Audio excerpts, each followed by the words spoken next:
आप सभी का लिटरेचर अचीवर्स में स्वागत है। जैसा कि आप सभी लोग जानते हैं कि पार्ट्स ऑफ स्पीच की सीरीज चल रही है, जिसमें rules related to noun, rules related to pronoun, rules related to adjective में 1 से लेकर 9 तक डिस्कस हो चुका है।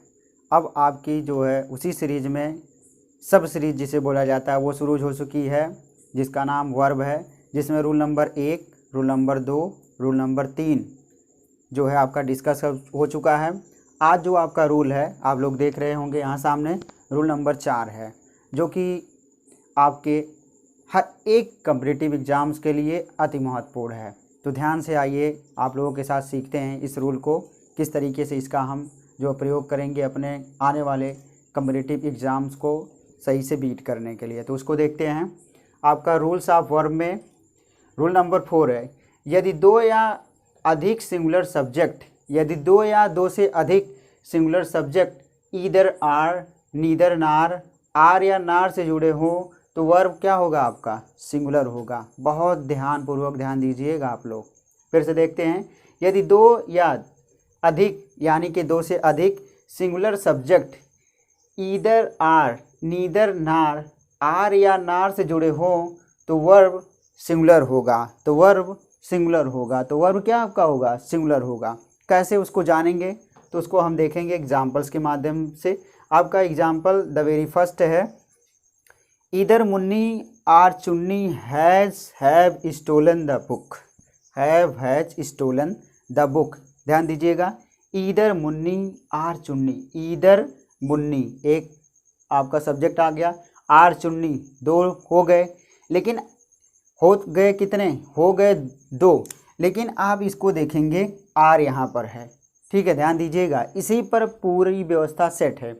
Either Munni or Chunni have stolen the book, बीच में आप देखेंगे आर है, तो यहाँ पर किसी एक की बात हो रही है। जब किसी एक की बात होगी तो वहाँ पर आप किसका प्रयोग करेंगे? किसी एक मतलब क्या? सिंगुलर। अंग्रेजी में आप सभी लोग जानते हैं, या तो सिंगुलर होगा या तो प्लूरल होगा। अगर एक है तो सिंगुलर, और एक से ज़्यादा है तो क्या हो जाएगा? प्लूरल।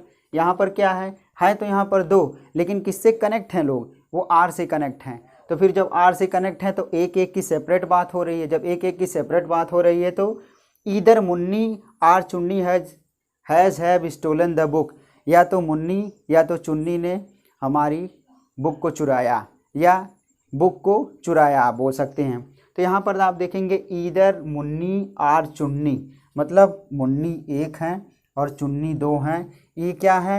आर के द्वारा क्या है आपकी? ये सेपरेट हैं। जब सेपरेट हैं तो यहाँ पर आपकी 2 वर्ब देखी हैं इनकी, जिसको आप हेल्पिंग वर्ब बोलते हैं, हैज़, हैव। आप लोग बताइए यहाँ पर हैज़ का प्रयोग करेंगे कि हैव का प्रयोग करेंगे? तो यहाँ पर हम मेनली जो है किसका प्रयोग करेंगे? यहाँ पर मेनली हम जो है हैज़ का प्रयोग करेंगे, क्योंकि एक की बात हो रही है। तो हैव आपके क्या होंगे? रॉन्ग हो जाएंगे। इस तरीके से ये सेंटेंस आपका करेक्ट हो जाएगा। सेंटेंस का सीक्वेंस क्या बनेगा? ईदर मुन्नी आर चुन्नी हैज स्टोलन द बुक हो जाएगा। उसी के बाद सेकंड एग्जांपल देखते हैं, उसी रूल पर बेस्ड ऑन है। Neither Sohan nor his sister was और वर देयर। ध्यान से देखेंगे, नीदर सोहन नार, यहाँ पर देखेंगे, यहाँ पर तो बात आर थी, यहाँ पर बात किसकी है? नार की है। नार मतलब ये वर्ड इनको क्या कर दे रहा है? सेपरेट कर दे रहा है, अलग कर दे रहा है। यहाँ बताया नीदर सोहन, ना तो सोहन और ना ही उसकी बहन वहाँ पर थी, मतलब कोई प्लेस है जहाँ की बात हो रही है। तो वहाँ पर ये बताया जा रहा है नीदर सोहन, ना तो सोहन ना तो उसकी बहन वहाँ पर थी, मतलब सोहन अलग हो गए, उनकी बहन अलग हो गई, दोनों 2 चीज़ें हो गई। किससे जुड़ा हुआ है? ये नार से जुड़ा हुआ है। नार का मतलब ना तो होता है। तो फिर क्या बनेगा इसका sequence? Neither Sohan nor his sister was there, was or were होगा। तो सेपरेट बात हो रही है, सेम वही बात हो रही है। तो जब सेपरेट बात हो तो सोहन है, यहाँ पर इनकी सिस्टर हैं, दोनों 2 हैं, यहाँ ये और प्लस ये है, तो ये 2, लेकिन ये अलग हैं और ये अलग हैं। भले दोनों भाई बहन हैं, लेकिन दोनों की बात की जा रही है। ठीक है, दोनों के वहाँ उपस्थित होने की बात की जा रही है। तो नीदर सोहन नार, नार क्या बता रहे हैं? नार इनको सेपरेट कर दे रहा है, अलग कर दे रहा है। तो ना तो उनकी बहन अर्थात ना तो सोहन ना तो उनकी बहन उपस्थित थे। तो इस तरीके से आप यहाँ पर किसका प्रयोग करेंगे? आप लोग इसका आंसर फटाक से दीजिए, क्या होगा? तो इसका आंसर आपका जो क्या होगा, वाज होगा, ना कि वर होगा। कि वर होगा, बताइए आप लोग। यहाँ पर सीधे तौर पर आंसर आपका वाज होगा, वर यहाँ पर नहीं होगा। इन द सेम वे, उसी प्रकार आप देखेंगे, Rajendra are Sohan has stolen my watch. Rajendra या तो सोहन, राजेंद्र अथवा सोहन ने मेरी घड़ी को चुराया या चुराई। ठीक है, तो उसमें आप देखेंगे राजेंद्र, आर, ये वर्ड आर जा रहा है। आर क्या कर दे रहा है, इन दोनों को सेपरेट कर दे रहा है, दोनों को अलग कर दे रहा है। या तो इसने या तो इसने मतलब या तो राजेंद्र ने या तो सोहन ने घड़ी को चुराया।